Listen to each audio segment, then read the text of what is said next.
आज हम landmark case को करेंगे। Doctor Balram Singh versus union of India, ये 2024 सुप्रीम कोर्ट का केस है। इसमें मल्टीपल पीआईएल फाइल की गई थी सुप्रीम कोर्ट में regarding the two words socialist and secular. Socialist और सेक्युलर दो शब्द हैं जो कि कॉन्स्टिट्यूशन ऑफ इंडिया में ऐड किए गए थे 42nd अमेंडमेंट से, जो कि इमरजेंसी के टाइम पे लागू हुआ था। राइट। अब यहाँ पे डिबेट ये आता है कि इस दोनों वर्ड को इतने बाद में क्यों ऐड किया गया। लाइक हमको आज़ादी मिल गई थी 1947 में और कॉन्स्टिट्यूशन हमारा 1950 में बन के रेडी हो गया था और अप्लाई भी हो गया था 26 जनवरी 1950 में। राइट। तो फिर ये दोनों शब्दों को क्यों नहीं जोड़ा गया। तो ये कॉन्स्टिट्यूशनल असेंबली जो है, जो कॉन्स्टिट्यूशन हमारी जो बनाई गई थी, जो कॉन्स्टिट्यूशन बनाने वाली असेंबली थी, जो एक कमेटी थी जिसने कॉन्स्टिट्यूशन को बनाया था, वो ड्राफ्टिंग कमेटी थी। ये पार्ट था किसका? कॉन्स्टिट्यूशन असेंबली का। राइट। तो उसमें डिबेट हुई, ठीक है, बी आर अम्बेडकर सर के, doctor B R Ambedkar and professor K T Shah के दोनों के बीच में आर्ग्यूमेंट्स हुए। क्या चीज़ के बारे में? दोनों ये जो शब्द हैं हमारे सोशलिस्ट और सेक्युलर, दोनों को ऐड करने के लिए, ऐड करना है नहीं करना, इसके ऊपर डिबेट हुआ। राइट। डिबेट हुआ तो उसमें जो हमारे बी आर अम्बेडकर सर थे, जो कि फादर ऑफ इंडियन कॉन्स्टिट्यूशन भी कहा जाता है और चेयरमैन थे ड्राफ्टिंग कमेटी के, उन्होंने बोला कि ये दोनों शब्द जो है ना, सोशलिस्ट और सेक्युलर, ये संविधान में नहीं ऐड करना चाहिए क्योंकि ये फिर एक तरह से सही नहीं है। मतलब ये अपोजिशन में थे बेसिकली। राइट। और उसके बाद जो के टी शाह थे, प्रोफेसर के टी शाह, वो मेंबर थे, ये चेयरमैन थे, इसीलिए इनकी बात को रखा गया और अल्टीमेटली ऐड नहीं किया गया था जब संविधान बना था। लेकिन जो के टी शाह थे वो मेंबर थे। राइट। तो वो चाहते थे कि दोनों शब्द को ऐड करना चाहिए। ठीक है। दोनों के बीच में डिबेट इसी बात को लेकर गई हुई, सोशलिस्ट और सेक्युलर वर्ड को लेकर के हुई। फिर के टी शाह चाहते थे कि सेक्युलर वर्ड, सोशलिस्ट वर्ड को ऐड किया जाए क्योंकि इंडिया जो है वो फॉरवर्ड हो रहा है, मतलब आगे जा रहा है, forwarding towards the welfare state, welfare state बनने की कोशिश कर रहा है इंडिया।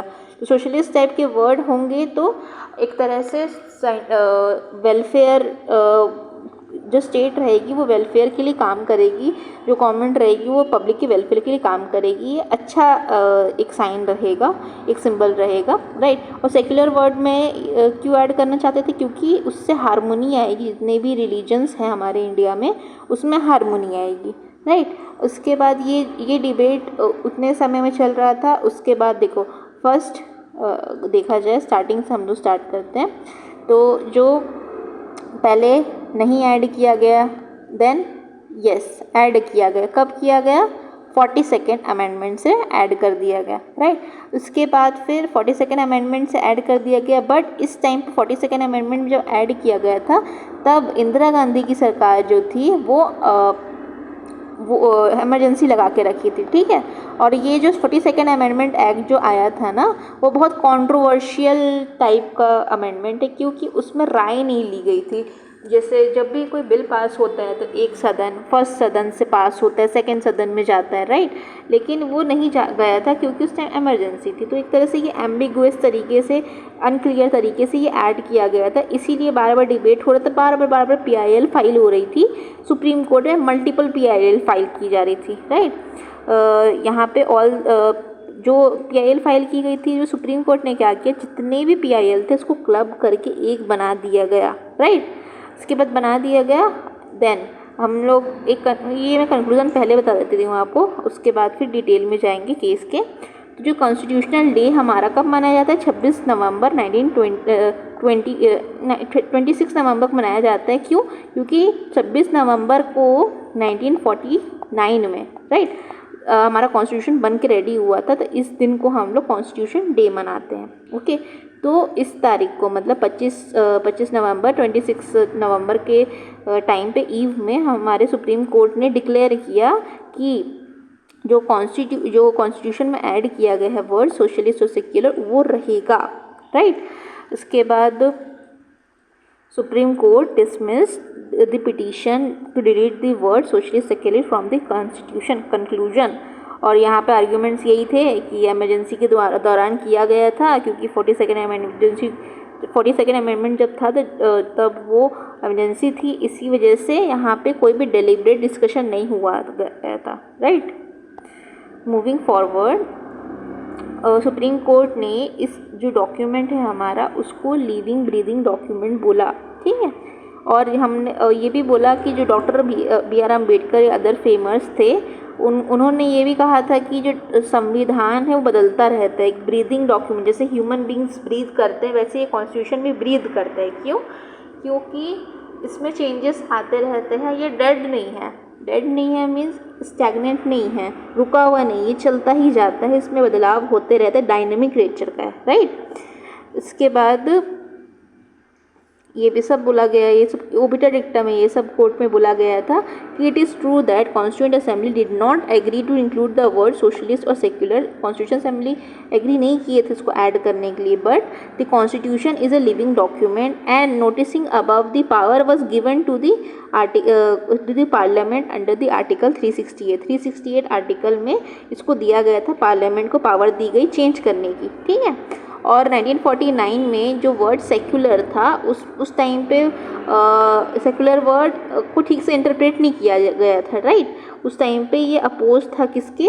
रिलीजन के अपोज में लग रहा था, ठीक है।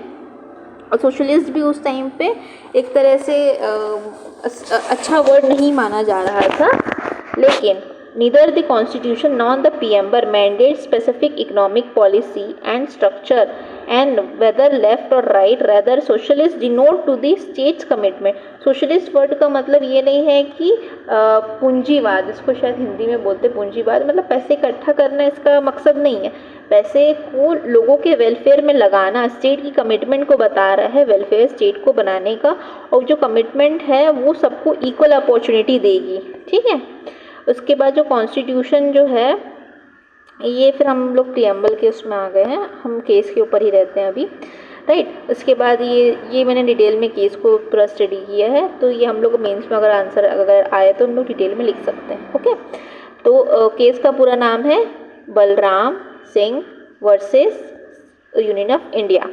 इसमें सारे जो PIL थे उसको क्लब करके एक में कर दिया गया। PIL किसके बारे में थे? जो पिटिशनर्स थे वो चैलेंज किए थे insertion of the word socialist and secular. उसके बाद पिटिशन में पिटिशनर्स के आर्गूमेंट ये थे कि जो वर्ड्स हैं कॉन्स्टिट्यूशन में वो ओरिजिनल कॉन्स्टिट्यूशन में अडॉप्ट नहीं किए थे 1949 में, और वो डेलिबरेटली एक्सक्लूड किया गया था, मतलब जानबूझ के कॉन्स्टिट्यूंट असेंबली ने उसको ऐड नहीं किया था, उसको ये वर्ड सही नहीं है ऐड जो किया गया है 42nd अमेंडमेंट के द्वारा।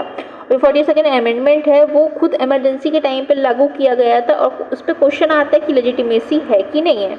अब कोर्ट का क्या जवाब था इस बारे में? तो कोर्ट्स ऑब्जर्वेशन, कॉन्स्टिट्यूशन जो है वो अलाउ करता है अमेंडमेंट को अंडर आर्टिकल 368, जिसका पावर यूज जिसकी वजह से जो कॉन्स्टिट्यूशन में अमेंडमेंट होते हैं ये किया गया था, इमरजेंसी के टाइम पे भी किया गया था। इसमें हम लोग which also include preamble, constitution को भी अमेंड कर सकता है, प्रियम्बल को भी अमेंड कर सकता है, जो पार्लियामेंट है वो अपने पावर के अंदर ही एक्ट की है, ठीक है, जो भी उसके पावर थे उसके अंदर ही काम की है।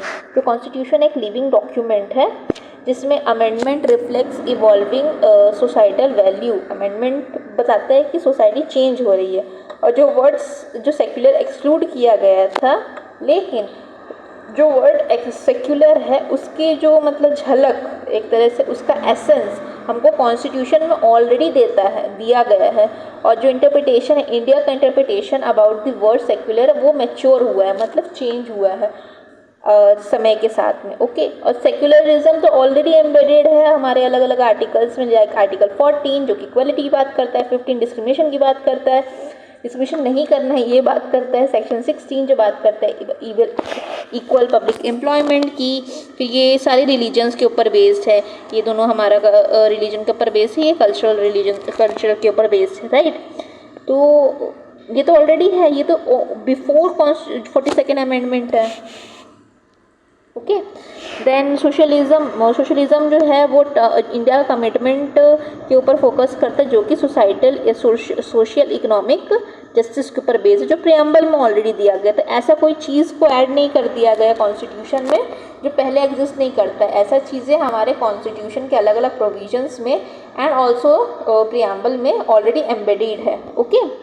उसके बाद एमरजेंसी और डिलेड चैलेंजेस, ठीक है। एमरजेंसी के टाइम पे भले किया गया था, लेकिन अभी इतना डिले हो गया, almost 44 years has been passed.